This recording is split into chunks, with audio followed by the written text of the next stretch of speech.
উত্তরের সংবাদ নিবেদনে golden valley restaurant, থানা মোড়, জলপাইগুড়ি। নমস্কার, আমি জাহিরুল। শুরু করছি উত্তরের সংবাদ। আজকের বিশেষ সংবাদ হলো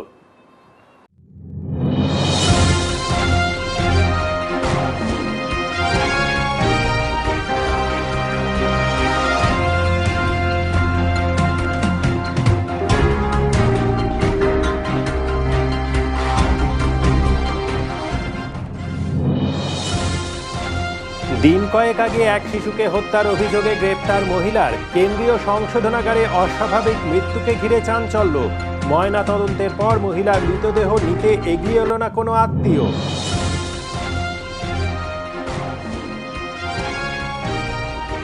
একদিকে যখন চলছে জলপাইগুড়ি শহরে করোনা সংক্রমণে বৃদ্ধির হার আটকাতে নানা পরিকল্পনা, ঠিক সেই সময় জেলা গ্রন্থাগারের সামনে বাফার জোনে রাস্তায় ছড়িয়ে থাকা মাস্ক, স্যানিটারি ন্যাপকিন সহ হেড ক্যাপের মতো আবর্জনাকে ঘিরে আতঙ্কিত এলাকাবাসী।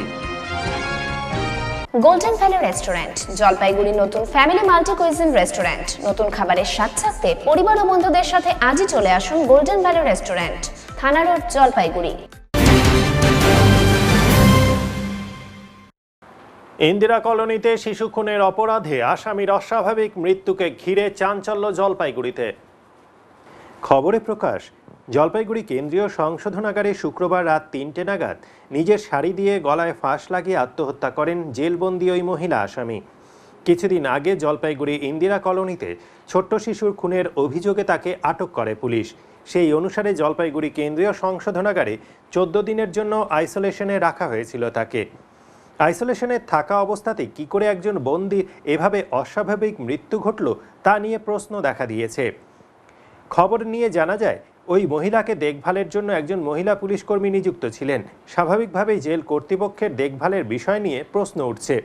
শনিবারও ওই মহিলার ময়নাতদন্ত শুরু হলেও এই খবর লেখা পর্যন্ত বাড়ির কেউ তার দেহ নিতে আসেনি বলে জানা যায়। এ বিষয়ে আগে ওই মহিলার বিরুদ্ধে ক্ষোভ জমেছিল এলাকায়। দেখেন, আমাদের এখানটা তো আপনি নিশ্চয়ই জানেন যে আমাদের এখানটা এই বাচ্চাটাকে মারা যাওয়ার পরে সবাই ক্ষিপ্ত, কিন্তু এই বউটা যখন আমরা আজকে সকালবেলা শুনলাম যে জেলেই মারা গেছে, ফাঁসি দিয়ে মারা যাক বা যেভাবে মারা যাক, কিন্তু আমাদের এইখানটায় আমরা সবাই ভাবছি যে এই বউটাকে আর আমাদের এইখানটায় নিয়ে আসবো না। কেননা এমনি এইখানটা উত্তেজনা হয়ে আছে, তার মধ্যে থেকে যদি আর এই মুহূর্তে যদি ওই বউটাকে আমাদের এখানটায় নিয়ে আসি তাহলে আরো পাবলিক উত্তেজনা হয়ে যাবে। এর জন্যই আমরা সিদ্ধান্ত সবাই নিচ্ছি যে এর বউটাকে এখানটা আমরা নিয়ে আসবো না। ওর যে আত্মীয় স্বজন যারা রয়েছে আর কি, বেলাকোপায় ওর বাবা বাড়ি এবং কি তার ভাইরা রয়েছে, তারা যদি এখান থেকে নিয়ে যাবে, কিন্তু আমরা এখান থেকে নিয়ে আসবো না। এই জন্য আমরা সবাই মিলে সিদ্ধান্ত নিয়েছি যে আমরা ওই বউটাকে এখানটা আর নিয়ে আসবো না। আমি দেখে আসছি, ওইটা কেউ দেখতে বললো না, আমাদের নিজে ইচ্ছেই দেখতে গেছিলাম। আচ্ছা, কি কারণে এরকম হলো বোঝা গেছে কি? বললো ওখানে কেউ? না, কেউ বলে নাই ওইখানে। কোনো দাগ টাগ দেখতে পেয়েছেন? না, দাগ টাগ আমি ভিতরে তো আর দেখি না বাবা, খালি মুখটা খোলা আছে, মুখটাই দেখছি। আপনার কি হয় উনি? আমার তো কেউ হয় নাই। আপনার প্রতিবেশী? হ্যাঁ, প্রতিবেশী। ওনার দেহ আনার ব্যাপারে কোনো কথা হয়েছে? আনবে কি আনবে না এরকম কোনো বিষয়? না, সেটা নিয়ে আপনারা চিন্তা করেছেন কিছু? না না না। এই প্রথম ওদলাবাড়ি অঞ্চলে পাওয়া গেল করোনা পজিটিভের সন্ধান, আর এতেই আতঙ্ক ছড়ালো গোটা ওদলাবাড়ি এলাকায়। ওদলাবাড়ি এলাকার চুইয়া বস্তিতে এক মহিলার শরীরে করোনা ভাইরাসের সন্ধান পাওয়া গেছে। শনিবার সকালে স্বাস্থ্য দপ্তরের পক্ষ থেকে করোনা আক্রান্ত 19 বছরের মহিলাকে জলপাইগুড়ি কোভিড হাসপাতালে নিয়ে আসা হয়। স্থানীয় সূত্রে জানা গেছে, কিছুদিন আগে ওই মহিলা এবং তার স্বামী দিল্লি থেকে ওদলাবাড়িতে আসেন। ওদলাবাড়িতে প্রাথমিক স্বাস্থ্য পরীক্ষা করে দুজনকেই নাগরাকাটায় কোয়ারেন্টাইন সেন্টারে পাঠানো হয়। নাগরাকাটার কোয়ারেন্টাইনে 17 দিন থাকার পর তাদের দুজনের লালারস পরীক্ষা হয়। এরপর দুজনকেই ছেড়ে দেওয়া হয়। স্বামী স্ত্রী দুজনেই এরপর ওদলাবাড়িতে নিজের বাড়িতে চলে আসে গত 9 দিন আগে। শনিবার নাগরাকাটা স্বাস্থ্য দপ্তর থেকে তাদের জানানো হয় দুজনের মধ্যে মহিলার করোনা পজিটিভ রয়েছে। এরপর এদিন সকালে ওই মহিলাকে জলপাইগুড়ি কোভিড হাসপাতালে পাঠায় স্বাস্থ্য দপ্তর। করোনা আক্রান্ত স্বামীর বক্তব্য, স্বাস্থ্য দপ্তরের গাফিলতির জন্য এটা হলো। দিল্লি থেকে এসে 17 দিন নাগরাকাটা কোয়ারেন্টাইন সেন্টারে ছিলাম। 17 দিনের মাথায় লালারস পরীক্ষার পর আমাদের ছেড়ে দেওয়া হয়। আর 9 দিনের মাথায় আমার স্ত্রীর করোনা পজিটিভ আসে। এখন গ্রামের মানুষের কাছে আমরা খারাপ হয়ে গেলাম। যদি আমাদের 5-6 দিনের মাথায় লালারস পরীক্ষার জন্য নিত, তাহলে আমাদের কোয়ারেন্টাইনে সেন্টার থাকা অবস্থায় আমরা রেজাল্ট পেয়ে যেতাম। শনিবার সকালে স্কুটি করে আমি ও স্ত্রী বাগড়াকোটে গিয়েছিলাম স্বাস্থ্য পরীক্ষা করাতে। এসে শুনছি আমার স্ত্রীর পজিটিভ। গ্রামের মানুষের বক্তব্য, হাট বাজারে এরা বিভিন্ন কাজে গিয়েছিল, এতে গ্রামে সংক্রমণের আশঙ্কা বাড়বে। এই পরিবারের লোকদের এখন পরীক্ষা করা দরকার। পাশাপাশি পরিবারের সবাই যাতে বাড়ির ভেতরেই থাকে তার ব্যবস্থা করুক প্রশাসন। তবে পরিবারের বক্তব্য, তারা এতদিন বাড়িতেই ছিলেন। তিস্তা ব্যারেজ থেকে জল ছাড়া হলেও নদীগুলিতে নেই কোনো বিপদ সংকেত বলে জানা গেছে। ডুয়ার্সের পর বেলা বাড়ার সাথে সাথে জলপাইগুড়িতেও মুষলধারায় বৃষ্টি শুরু হলো। বৃষ্টির জেরে রাস্তাঘাট ফাঁকা, প্রভাব পড়ে জনজীবনে। তিস্তার গাজলডোবা থেকে 1395.40 কিউমেক জল ছাড়া হয়েছে। তবে কোনো নদীতে বিপদ সংকেত নেই বলে উত্তরবঙ্গ বন্যা নিয়ন্ত্রণ দপ্তর সূত্রে জানা গেছে। গত 24 ঘন্টায় বৃষ্টিপাতের পরিমাণ ছিল জলপাইগুড়িতে 17.40 মিলিমিটার, আলিপুরদুয়ারে 17.20 মিলিমিটার, কোচবিহারে 8.80 মিলিমিটার, শিলিগুড়িতে 77.80 মিলিমিটার, মালবাজারে 90.20 মিলিমিটার, হাসিমারাতে 9 মিলিমিটার, বানারহাটে 43.5 মিলিমিটার, মাথাভাঙ্গায় 0.40 মিলিমিটার, তুফানগঞ্জে 1.20 মিলিমিটার এবং ময়নাগুড়িতে 9.30 মিলিমিটার। আমাদের এই মাসের 1 তারিখে কন্ট্রোল রুম শুরু হয়েছে, 1 তারিখ থেকে শুরু হয়েছে। এখনো পর্যন্ত যেটা দেখা যাচ্ছে, আগের বারের তুলনায় এবছর বৃষ্টিপাতটা একটু বেশিই হচ্ছে। যেমন আগের বার জলপাইগুড়ি ছিল 521.80, সেটা এবারে সেই সেম রেটেই 867.60 হয়েছে। এরকম আমাদের মোটামুটি 10টা থেকে 12টা পয়েন্ট রিডিং নেওয়া হয়, সব পয়েন্টেই মোটামুটি আগের বার থেকে বৃষ্টিপাতটা বেশ ভালোই বেশি হয়েছে। সব থেকে বেশি বৃষ্টিপাত হয়েছে আলিপুরদুয়ারে 1323.60 মিলিমিটার। আর তারপর হয়েছে কুচবিহারে হয়েছে, কুচবিহারে আগের বছর এই দিনে হয়েছিল 749.70, এবার হয়েছে 725.30, নিয়ার অ্যাবাউট। শিলিগুড়িতে 553.20, এবার হয়েছে 811.60। মালবাজারে হয়েছে 90.20, এবারে 742.20, হিউজ, অনেকটা বেড়ে গেছে। হাসিমারাতে ছিল 11.63, এবার হচ্ছে 715। বারানাটে হচ্ছে 754.5, আর এবার হয়েছে 938.97। জেলার সাংসদের মাধ্যমে প্রধানমন্ত্রীর কাছে দাবি সনদ পেশ করল ক্ষৌরকার শিল সমন্বয় সমিতি। সমিতির কেন্দ্রীয় কমিটির পক্ষ থেকে জলপাইগুড়ি জেলা সাংসদের মাধ্যমে প্রধানমন্ত্রীর উদ্দেশ্যে 4 দফা দাবিসহ ক্ষৌরকর্মীদের নামের তালিকা তুলে দেওয়া হয়। সাংসদ দাবিগুলি গুরুত্ব সহকারে প্রধানমন্ত্রীর কাছে তুলে ধরবেন বলে আশ্বাস দেন। কেন্দ্রীয় কমিটির পক্ষ থেকে এই দাবিগুলি উত্তরবঙ্গের প্রত্যেক জেলার জেলা শাসকের মাধ্যমে রাজ্যের মুখ্যমন্ত্রী মমতা বন্দ্যোপাধ্যায়কে দেওয়া হয় 4 মে। রাজ্য সরকার ও কেন্দ্রীয় সরকার, দুই সরকারের ক্ষৌরকারদের জন্য কিছু করেনি, আজকে প্রধানমন্ত্রীকে দেওয়া হলো। দাবিগুলি পূরণ না হলে সমিতি বৃহত্তর আন্দোলনে ডাক দিবেন এবং উত্তরবঙ্গে ক্ষৌরকর্ম অচল করে দেওয়া হবে এবং সামাজিক ক্ষৌরকর্ম যেমন জন্ম, মৃত্যু, বিবাহ বন্ধ করতে বাধ্য হবে, জানান কেন্দ্রীয় কমিটির সহসভাপতি হরেকৃষ্ণ শর্মা। স্মারকলিপি প্রদানে উপস্থিত ছিলেন কেন্দ্রীয় কমিটির সহসভাপতি হরেকৃষ্ণ শর্মা, কেন্দ্রীয় কমিটির সদস্য গৌরাঙ্গ শর্মা প্রমুখ। ডক্টর জয়ন্ত রায়ের মাধ্যমে প্রধানমন্ত্রীর নিকট আমাদের দাবিপত্র এবং উত্তরবঙ্গে 8 জেলার নামের তালিকা তুলে দেওয়া হয় উত্তরবঙ্গ ক্ষৌরকার শিল সমন্বয় সমিতির কেন্দ্রীয় কমিটির পক্ষ থেকে।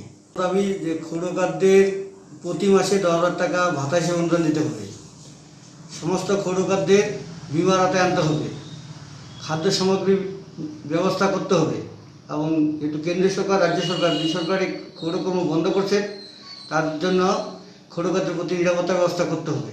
এই হলো মূল 4 দফা দাবি আমাদের। উনি বললেন যে আমাদের দাবিপত্র প্রধানমন্ত্রীর নিকট পাঠিয়েছেন ইতিমধ্যেই। আজকে আমাদের উত্তরবঙ্গে 8 জেলার নামের তালিকা নিলেন এবং যাতে সমস্ত ক্ষৌরকাররা ব্যাংকের মাধ্যমে 10,000 টাকা লোন পান তার ব্যবস্থা উনি করবেন, উনি আশ্বাস দিয়েছেন। আর বাকি দাবিগুলো যথাযথ ব্যবস্থা গ্রহণের আশ্বাস দিয়েছেন। বিভিন্ন দাবিতে শুক্রবার জেলা শাসককে স্মারকলিপি প্রদান করল এসএফআই। ভারতের ছাত্র ফেডারেশন জলপাইগুড়ি জেলা কমিটির পক্ষ থেকে শুক্রবার 11 দফা দাবির ভিত্তিতে জলপাইগুড়ি জেলা শাসকের অফিসে স্মারকলিপি প্রদান করা হয়। একই দাবিতে সদর মহকুমা শাসকের অফিস, মাল মহকুমা শাসকের অফিস, রাজগঞ্জ বিডিও অফিসে স্মারকলিপি প্রদান করা হয় সংগঠনের পক্ষ থেকে।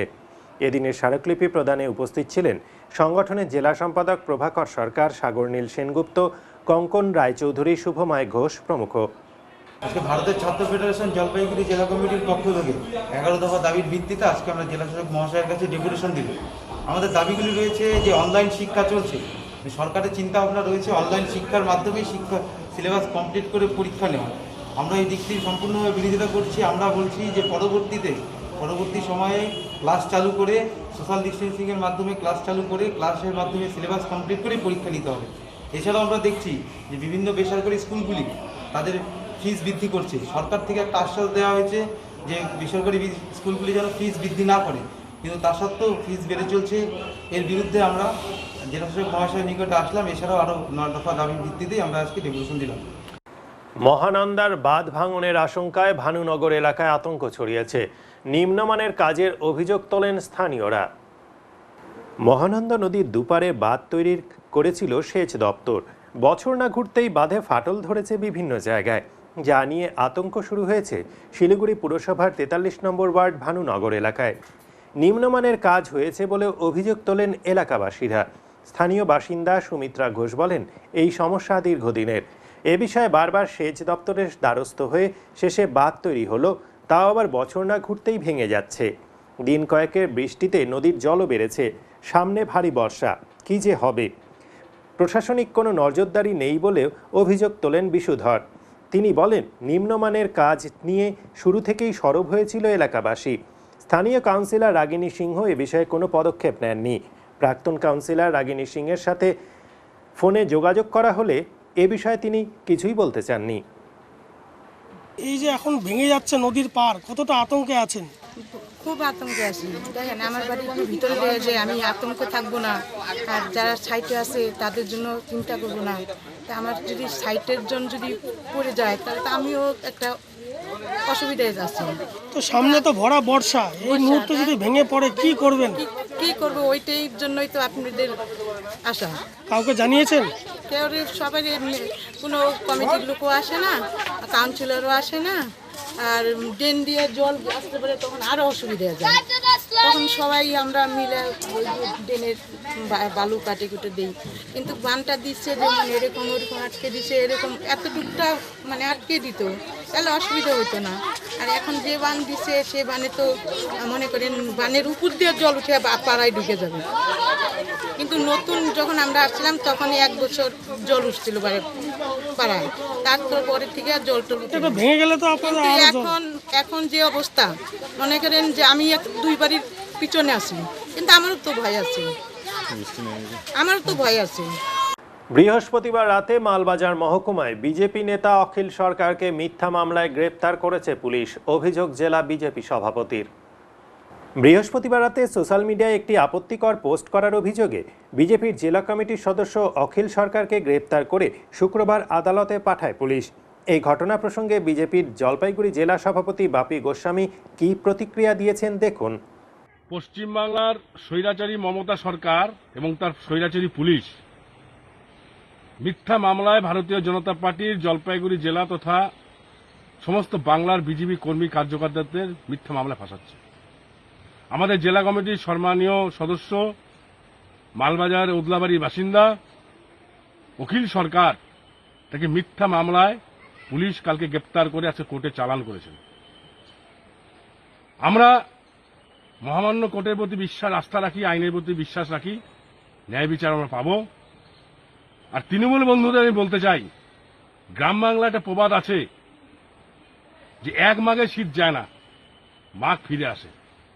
আগামী দিন যেদিন আমাদের মাঘটা ফিরে আসবে, আগামী মাঘ মাস যেদিন আমাদের ফিরে আসবে, সেদিন এদের সুদে আসলে সমস্ত হিসাব আমরা করে নেব। আজকে উকিলদাকে মিথ্যা মামলায় ফাঁসানো হয়েছে, ধিক্কার জানাই। আগামী দিন মানুষকে সাথে নিয়ে তীব্র আন্দোলন গড়ে তুলব। এখন নিয়ে নিচ্ছি ছোট্ট একটি বিরতি, ফিরে আসবো আরো খবর নিয়ে, সঙ্গে থাকুন।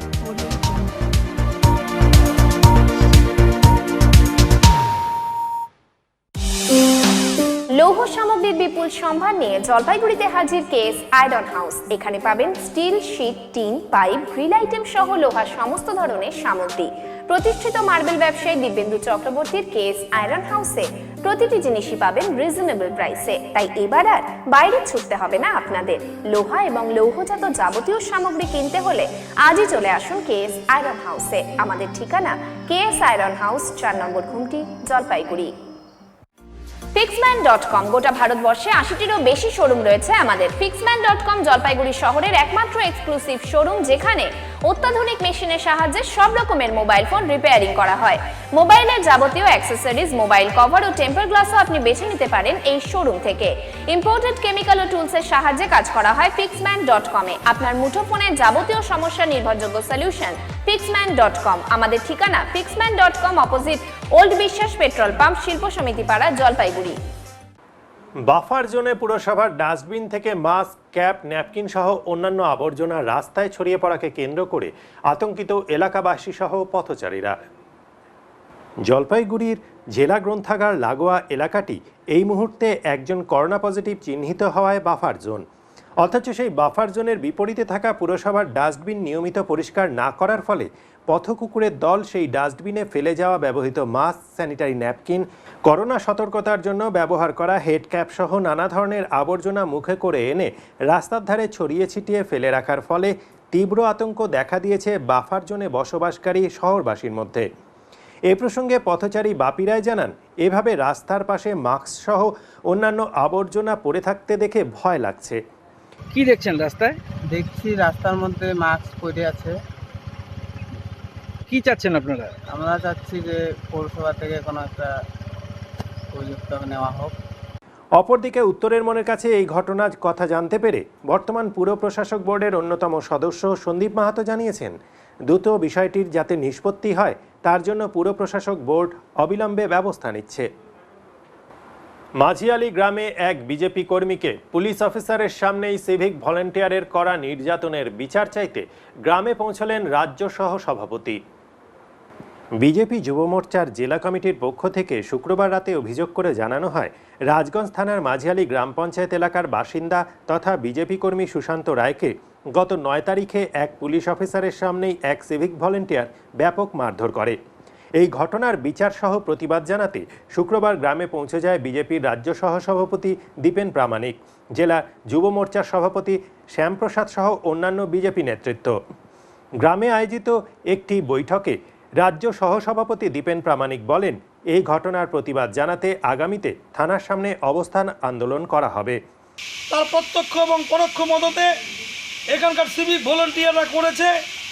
আমার মনে হয় জেলা নেতৃত্বের সঙ্গে কথা বলে আমার মনে হয় এখানকার সমস্ত স্তরের আমাদের যারা মণ্ডল কমিটিতে আছেন, মণ্ডল কমিটির পদাধিকারী, মোর্চার প্রেসিডেন্ট, শক্তি কেন্দ্র বুথ, সবাইকে নিয়ে একদিন থানা ঘেরাওয়ার কর্মসূচি নেওয়া বা থানায় অবস্থান কর্মসূচি গ্রহণ করা ভালো, এবং সেটা জেলা নেতৃত্বের পরামর্শক্রমেই আপনারা করবেন আমি অনুরোধ করব।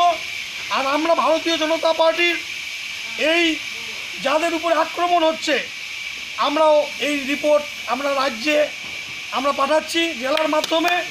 আমরা আপনাদের পাশে আছি।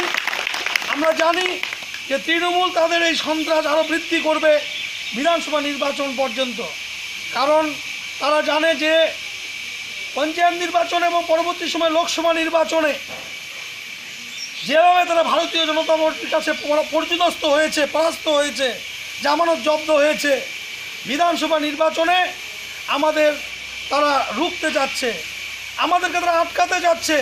কিন্তু আমরা যদি সবাই ঐক্যবদ্ধ থাকি, আমরা সুশৃঙ্খলভাবে আমরা পার্টির রাজ্য, আমরা কেন্দ্র, রাজ্য, জেলা, মণ্ডলের নির্দেশ মোতাবেক আমরা কাজ করি এবং সমস্ত আমাদের যে কেন্দ্রের এবং রাজ্যের দেওয়া আন্দোলন কর্মসূচিকে আমরা সফল করি, তাহলে নিশ্চয়ই আমাদের সংগঠন যেমন শক্তিশালী হবে, আগামী বিধানসভা নির্বাচনেও আমরা ব্যাপকভাবে এই রাজগঞ্জ বিধানসভা সহ জলপাইগুড়ি সাংগঠনিক ক্ষেত্রে 8টি বিধানসভাতেই আমরা জয়লাভ করব। অপরদিকে যুব মোর্চার সভাপতি শ্যামপ্রসাদ ঘটনার প্রতিবাদে জানিয়ে বলেন, আগামীতে মানুষ এদের জবাব দেবে।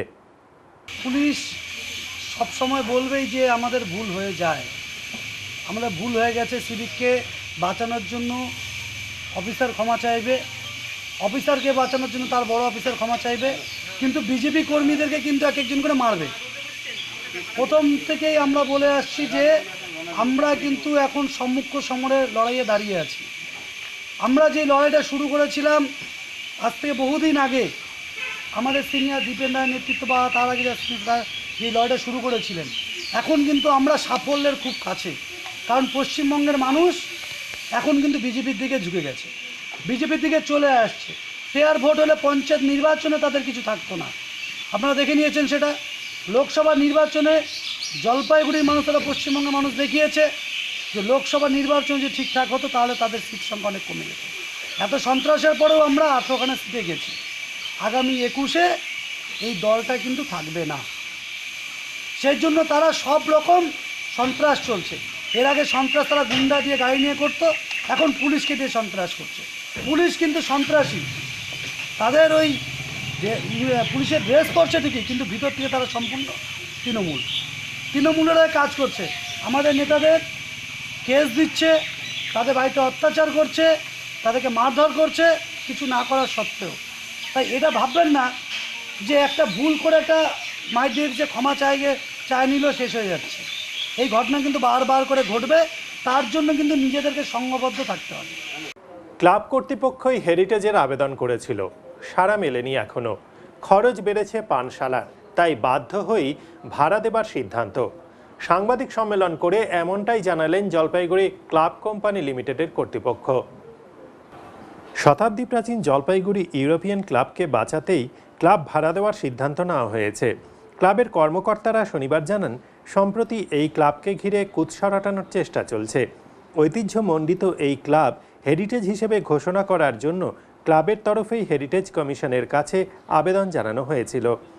আজ পর্যন্ত এই বিষয়ে কোনো নির্দেশ আসেনি। ক্লাবের দেওয়ালে লোনা ধরেছে, চাঙড় খসে পড়ছে। ক্লাবের নিজস্ব বারের খরচ বাড়িয়ে দেওয়া হয়েছে। এই কারণে ক্লাবের স্বার্থেই ক্লাবকে বিভিন্ন সামাজিক অনুষ্ঠানের জন্য ভাড়া দেওয়ার সিদ্ধান্ত নেওয়া হয়েছে বলে জানান কর্মকর্তারা। আপনাদের ডাকার একটি কারণ, আমরা খুব দুঃখের সাথে অবজার্ভ করছি 2-3 দিন ধরে একটি টিভি চ্যানেলে ক্লাব সম্বন্ধে কিছু বলা হচ্ছে যেগুলো সত্য না, একেবারেই অসত্য। মেন কারণ একটি তাতে বলা হয়েছে যে জলপাইগুড়ি ক্লাব এই বিল্ডিংটা এখানকে হেরিটেজ ডিক্লেয়ার করা হয়েছে। এটা সর্বই মিথ্যা। আমরা এটা তীব্র প্রতিবাদ জানাচ্ছি। বরঞ্চ এই ক্লাবটা যাতে, বিল্ডিংটা যাতে হেরিটেজ ডিক্লেয়ার হয়, সেই জন্য আমরা ক্লাবের তরফ থেকে হেরিটেজ কমিশনকে অলরেডি আমরা চিঠি দিয়েছি। সেই চিঠি দেওয়ার পরেও তার এখনও আমরা রিপ্লাই পাইনি। কিন্তু এই ক্লাব নিয়ে যখন আমরা 1-1.5 বছর আগে রিনোভেশনের কাজ শুরু করি, তখন কিছু লোক, কিছু ব্যক্তি, তারা ডিএমের সাথে দেখা করে ক্লাবের কিছু অ্যালিগেশন দেন যে জিনিসপত্র সব চলে গেছে, এগিয়ে গেছে। যাই হোক, তখন ডিএম অফিস থেকে এখানে পরিদর্শনে আসেন হাই অফিসার, তারা দেখে যান, তারা দেখছেন জিনিসপত্র আছে, সবই আছে, তারা কাজ দিয়ে খুব সন্তুষ্ট হন। আপনাদের এই ক্লাব চালাতে গেলে এখন সমস্যাটা কি হচ্ছে, আপনারা এখন কি রাস্তা নিচ্ছেন? সমস্যা মেনলি আমাদের সমস্যা অর্থনৈতিক সমস্যা। আমাদের এই ক্লাব তো একটা শেষস্থি বিশাল ক্লাব, আপনারা গিয়ে দেখবেন সব ভেঙে পড়েছে। আমাদের 8-10 জন স্টাফ মেনটেন করতে হয় আমাদের। তারপরে যেটা আমাদের মেনলি ছিল, আমাদের এখানে একটা বার আছে আমাদের, সে বার লাইসেন্স ফি ছিল আমাদের 40,000 টাকা। 3 বছর আগে সেই 40,000 টাকাটা একবারে 2 লক্ষ টাকা হয়ে গেছে। এই 2 লক্ষ টাকা দেওয়াটা আমাদের কাছে একটা বিরাট ব্যাপার হয়ে গেছে, কারণ 2 লক্ষ টাকার ড্রিঙ্কস এখানে বছরে বিক্রি হয় না। যার জন্য আমাদের একটা সময় গেছে আমরা মেম্বারদের থেকে টাকা ধার করে সেই 2 লক্ষ টাকা আমরা দিয়েছি। সুতরাং এই যে আমরা এটা একটু ডেভেলপ করতে যাচ্ছি, আমাদের কোনো বেনিফিটের জন্য না, ক্লাবটার সাথে বাসে। এটা একটা জলপাইগুড়ি পুরনো ক্লাব, এটার সাথে জলপাইগুড়ির ইতিহাস জড়িত। আমরা সৎ উদ্দেশ্যে খুব ঐকান্তিক আমাদের চেষ্টা, আমরা চাই ক্লাবটা ভালো। এই জন্য আমরা জলপাইগুড়িবাসীকেও আমরা আহ্বান জানাচ্ছি। বর্ষা চলে এসেছে উত্তরবঙ্গে, তাই জল বেড়েছে সব নদীর। গতকাল থেকেই অবিরাম বৃষ্টি শুরু হয়েছে মালবাজার মহকুমা জুড়ে।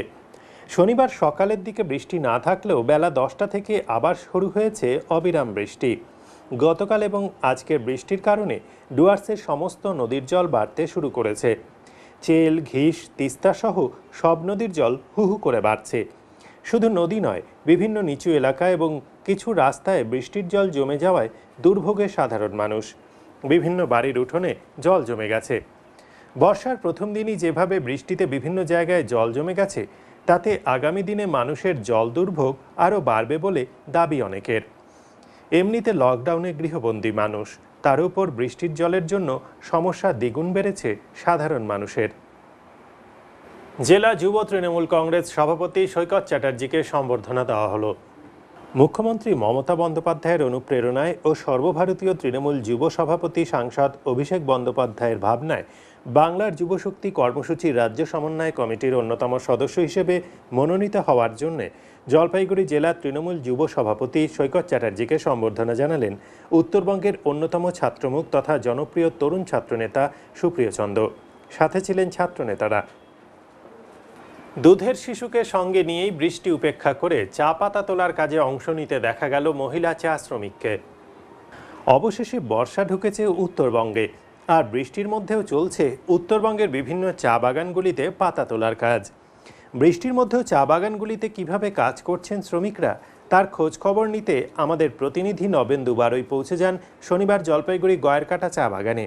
বৃষ্টি উপেক্ষা করেই এই বাগানে প্রায় 200 জন শ্রমিক কাজে যোগ দিয়েছেন এদিন। কয়েক মাসের শিশুকে পিঠে করেই চলছে শ্রমিকের চা পাতা তোলার কাজ।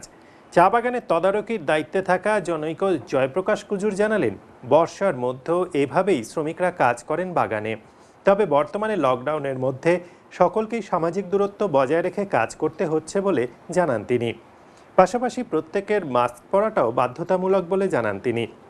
শিশু কোলে নিয়ে এভাবে কেন কাজ করতে হচ্ছে প্রশ্নের উত্তরে জনৈকা শ্রমিক জানান, চা বাগান কর্তৃপক্ষের দেয়া আস্থানে রয়েছে, কিন্তু যেহেতু বৃষ্টি চলছে তাই অগত্যা শিশুকে সঙ্গে নিয়েই কাজ করতে হচ্ছে এবং এ কাজ করতে গিয়ে তার কোনো অসুবিধা হচ্ছে না বলেও তিনি জানান। কদিন থেকে চলছে কাজ? আমাদের এখন বর্তমানে এখন অনেক দিন হয়ে গেছে চলতেছে, মানে এই লাগানো মাস্ক লাগায় চলতেছে আমাদের বাগান। মাস্ক যদি না লাগায় তাহলে মুশকিল পড়ে যাবে আমাদের। মানে বর্তমানে আমাদের এই তো এখন অভ্যাস হয়ে গেছে, মাস্ক লাগার অভ্যাস হয়ে গেছে। অর্থাৎ আপনারা নিয়ম বিধি, স্বাস্থ্য নিয়ম বিধি মেনেই কি শ্রমিকরা কাজ করছে এখানে? হ্যাঁ, সবাই কি মাস্ক পরাতে হবে? সবাই মাস্ক পরাতে হবে। আচ্ছা, আজকে এই দুদিন ধরে তো বর্ষা বৃষ্টি শুরু হয়েছে, কিভাবে এই সমস্যার মধ্যে কিভাবে করছে শ্রমিকরা? আমাদের ছাত্রীগুলো লাগে, ছাত্রীগুলো লাগে আমাদের, ছাত্রীগুলো ধরে তারপরে আমাদের পাতিগুলো করতে লাগে। তাতে অসুবিধা হচ্ছে না কাজ করতে? কারণ ছাতা ধরে আবার এক হাত দিয়ে না, আমাদের অভ্যাস হয়ে গেছে, মানে এগুলো আমাদের ব্যবসার মধ্যে চলে এটা। এই বর্ষা পুরোটাই এভাবেই চলবে? হ্যাঁ হ্যাঁ। এই যে চা বাগানের মধ্যে বাচ্চা নিয়ে কাজ করাটা অসুবিধা হচ্ছে কি আপনার বৃষ্টির মধ্যে? এভাবে শিশু রয়েছে, বৃষ্টির মধ্যে কাজ না করো, পিঠে নিয়ে চাকরি করবে না, মানে শিশুটা তো আপনি পেশেন্টে আছে আর কি, বাচ্চাটা, তো ওর কি অসুবিধা হচ্ছে আপনার মনে হয়? না, অসুবিধা হচ্ছে না। আচ্ছা, এইভাবে কতক্ষণ বাচ্চা থাকবে পেছনে যে কাজ করবেন? বৃষ্টি না থাকলে কতক্ষণ থাকবে?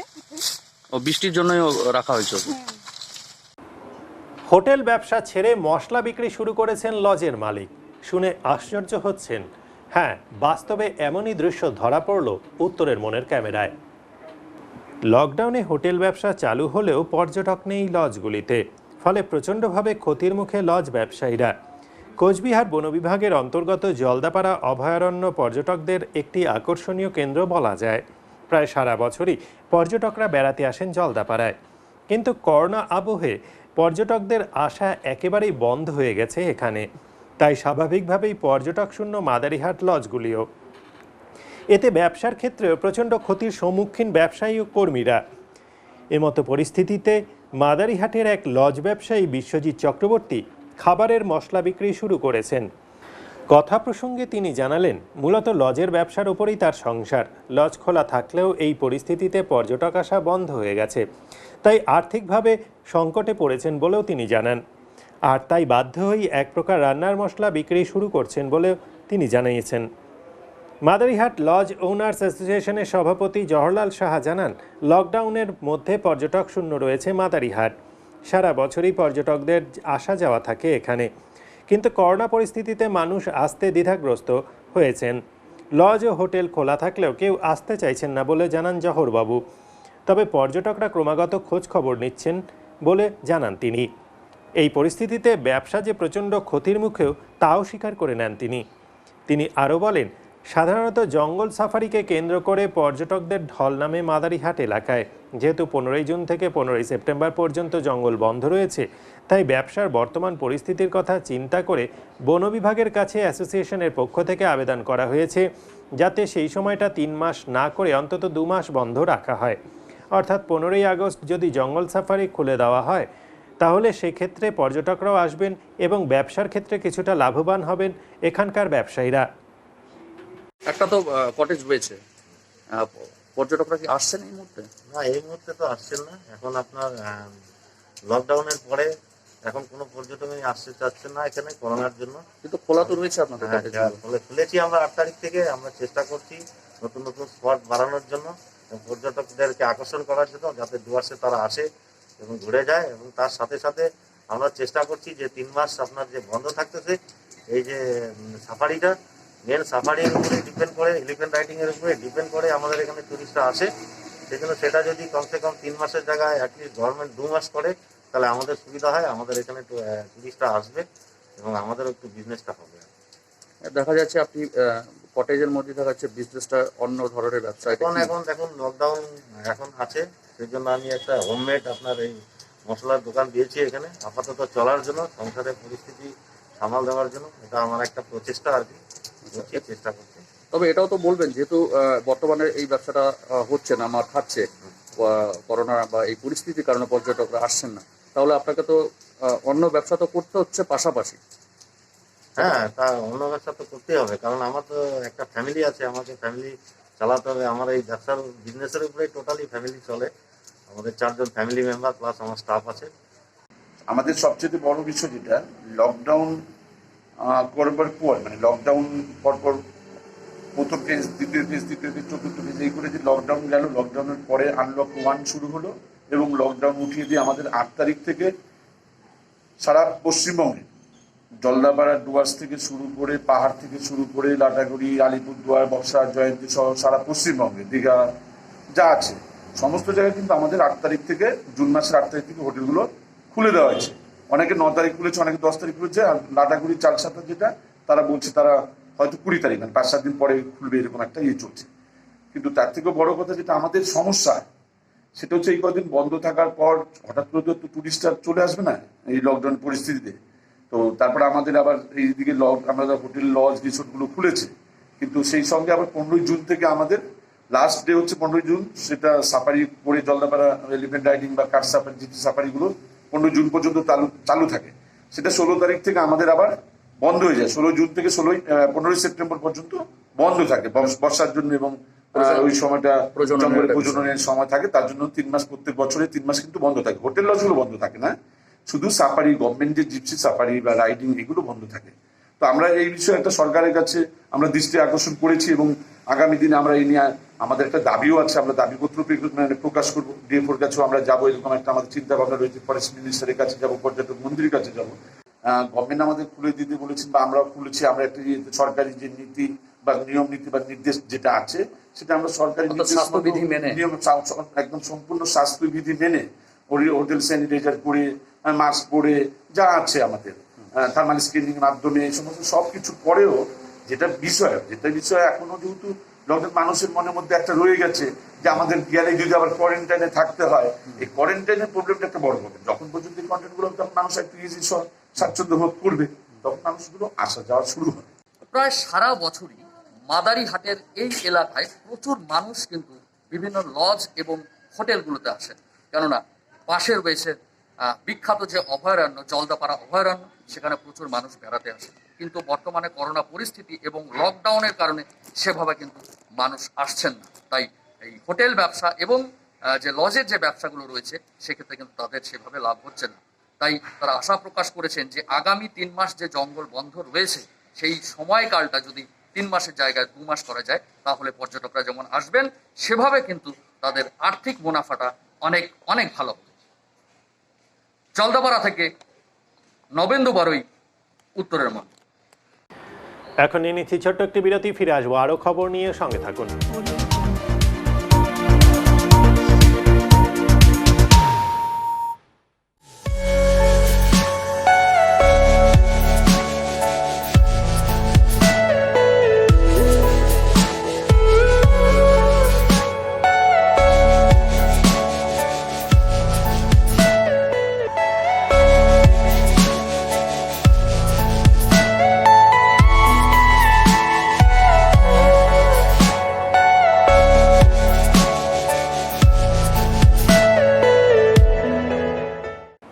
জীবনযুদ্ধ ম্যাজিক দেখালেন ম্যাজিশিয়ান পুলিশ সাইফুল।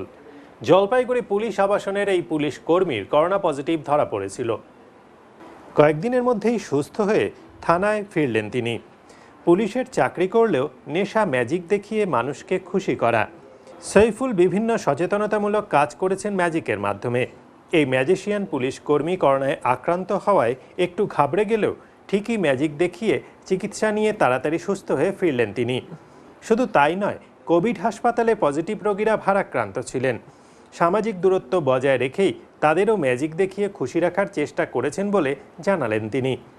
আর করোনা আক্রান্ত এই পুলিশকর্মী সুস্থ হয়ে জলপাইগুড়ি কোতোয়ালি থানায় ফিরলে এদিন তাকে ফুল ও মিষ্টি দিয়ে সম্বর্ধনা জানানো হয়।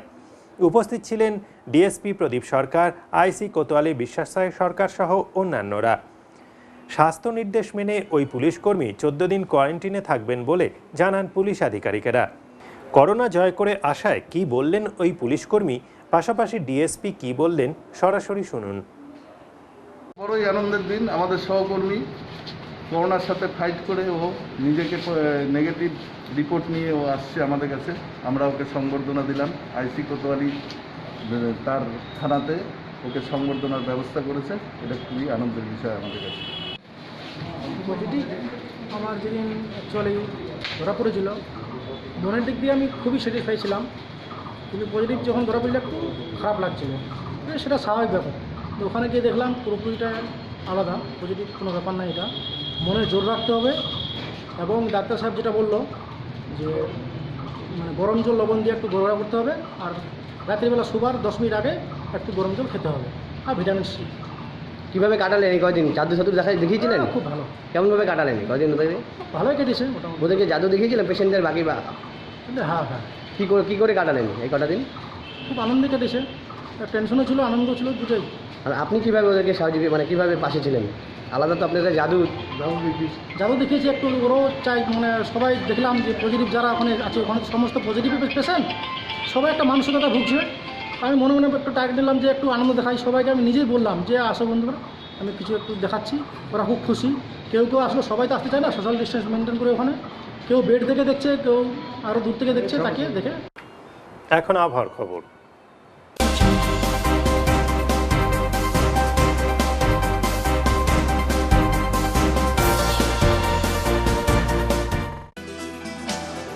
কেন্দ্রীয় আবহাওয়া দপ্তরের জলপাইগুড়ি কেন্দ্র থেকে পাওয়া তথ্য অনুযায়ী শনিবার দিনের সর্বোচ্চ তাপমাত্রা ছিল 30.4 ডিগ্রি সেলসিয়াস এবং সর্বনিম্ন তাপমাত্রা ছিল 25.6 ডিগ্রি সেলসিয়াস। গত 24 ঘন্টায় 17.4 মিলিমিটার বৃষ্টি হয়েছে। শনিবার সকাল 8:30 বাতাসে আপেক্ষিক আর্দ্রতার পরিমাণ ছিল 97% এবং বিকেল 5:30 এর পরিমাণ কমে দাঁড়ায় 85%। শেষ করবার আগে আজকের বিশেষ বিশেষ সংবাদ আরও একবার।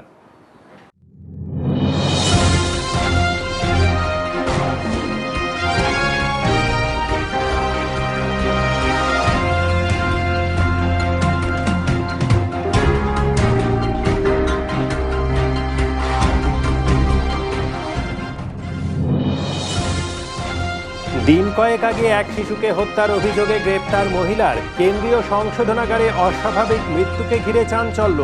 ময়না তদন্তের পর মহিলার মৃতদেহ নিতে এগিয়ে এলো না কোনো আত্মীয়।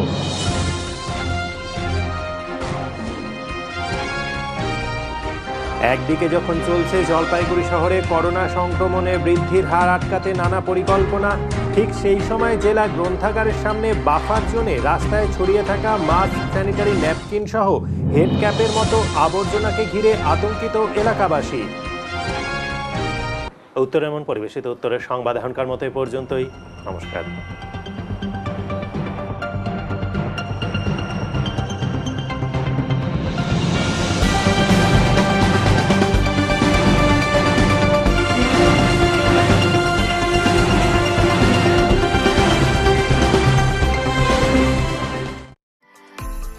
উত্তরের সংবাদ নিবেদনে গোল্ডেন ভ্যালি রেস্টুরেন্ট, থানা মোড়, জলপাইগুড়ি।